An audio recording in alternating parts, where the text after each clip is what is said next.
You may have noticed kind of a pattern happening in the readings that we're getting. We've been hearing a lot of stories about people getting messages from God. Either an angel or somebody comes specifically to talk to them, or maybe just having a dream or a vision that communicates something to them.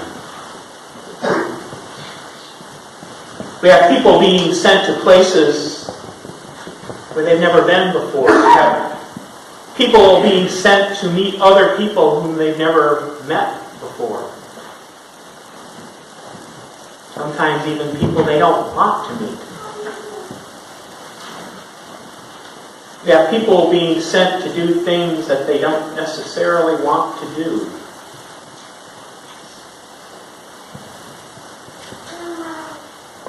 There was Ananias, an early follower of the way, and he was sent to minister to Paul, who had been a persecutor. Actually Saul yet at that point. We had Peter being sent to Joppa to raise Tabitha from the dead, and then later on he went to live with Simon, who was a tanner. That was a profession that was not on the top 100 list of professions in Palestine. Made him kind of an outcast.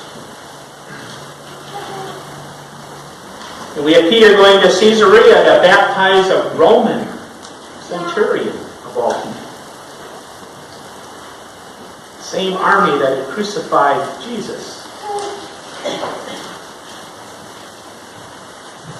Imagine being sent to do that. It's while he was there that Peter had this sudden vision of a sheep descending from heaven with animals on it. He suddenly knew that bacon cheeseburgers could be on the menu. And that changed a lot. And now today we have Paul having a dream, having a vision, being sent, schlepping over to Macedonia to bring the gospel there. Preaching to a woman, baptizing her whole household. What do they have in common? They have in common people who are listening to God. People who are listening to that small voice inside that is telling them, go and do this. It's the right thing. These are stories about people who respect and respond to the impulse of the Holy Spirit in their lives. And the instinct of most people is try to put it behind you. And today, in a world that is as troubled as this one is, this is not a lesson that should be lost on us. And especially today,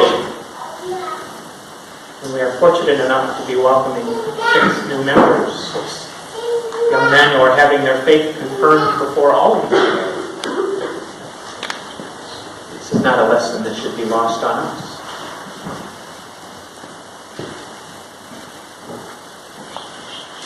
The fundamental truth about faith, the fundamental truth about loving God and loving one another is that love is not a passive thing. Serving God is not something we just do with our mouths, and praising God is not something we just do with our mouths and our voices. Not even just with a checkbook. Serving and praising means so much more. And if it's to have meaning, your heart has to be behind it. You must be willing and open to going where you're sent. Peter and Paul and Ananias and all of the other early church fathers understood that. It was a time when the Holy Spirit was working powerfully within the new church, and it was sending people out to do these miraculous things. What does that look like today, 2,000 years later? I'll give you an example. It's a personal example.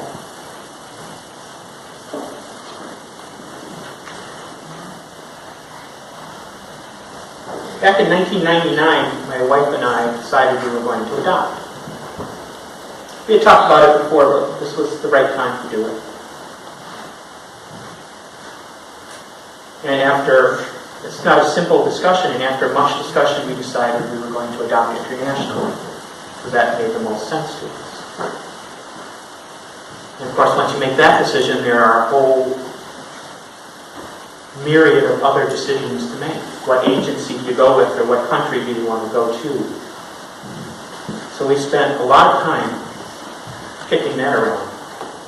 A lot of time online, researching.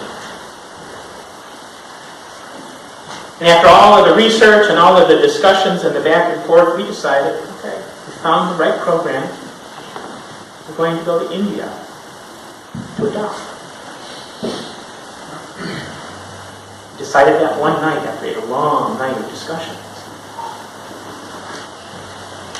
And then the next morning I got up. Always a good start. But I got up and I went to work, and on the way to work, suddenly, it was not an audible voice, but it may just as well have been. It said, "You guys need to go to Russia."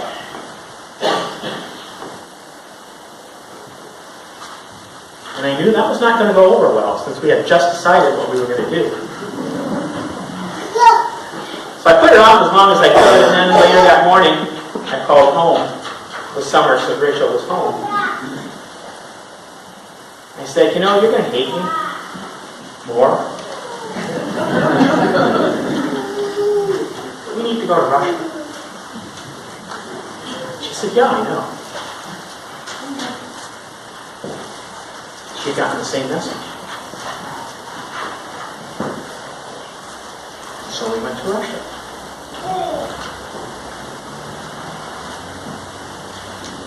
And it's relevant today because I think that was the Spirit leading us. That was us being open to the guiding of the Holy Spirit. Because that decision, of course, has a profound effect on our family, not just because we have our son, whom we would not have had.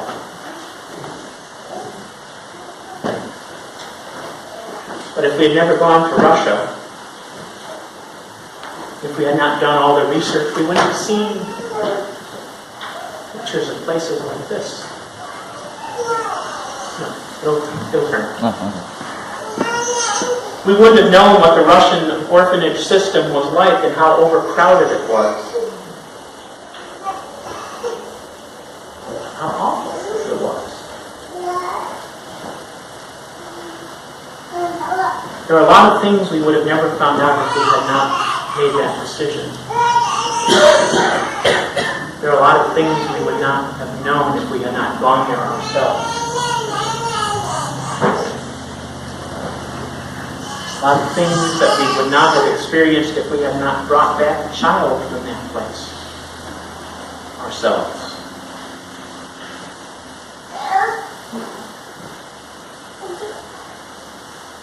There would have been no Starfish Fund. I talked about that before.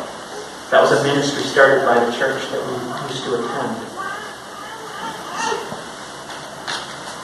Without that decision, there are a dozen or more children who might not have been adopted from there because we provided assistance for that many kids. I look at our confirmands today and think of 2 rows of children who would not have had homes. A fair chance that not all of them would even be here alive.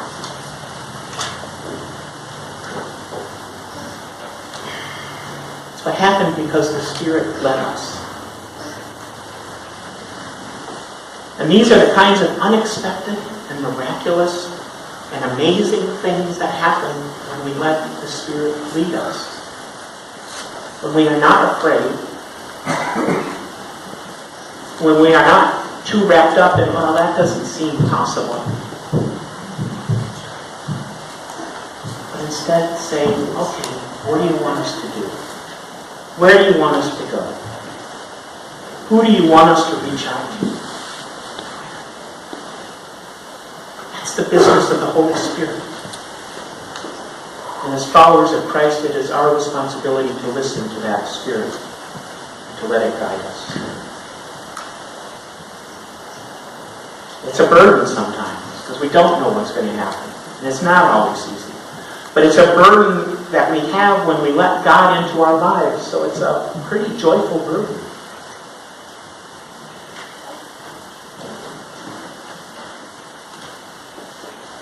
We are told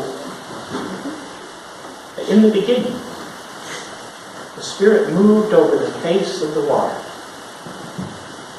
And that Spirit, which was Christ, that Spirit, which was God,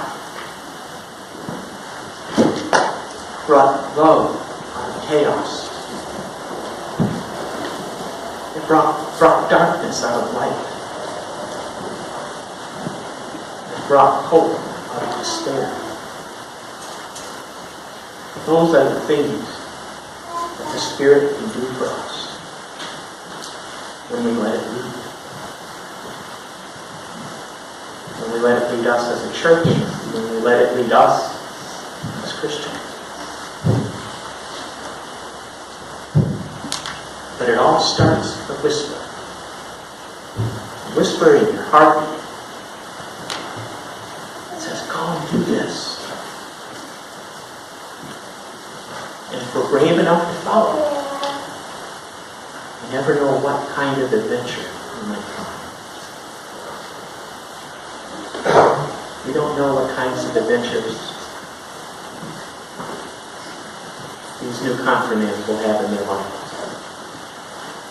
But we know if they follow the Holy Spirit, they'll be great.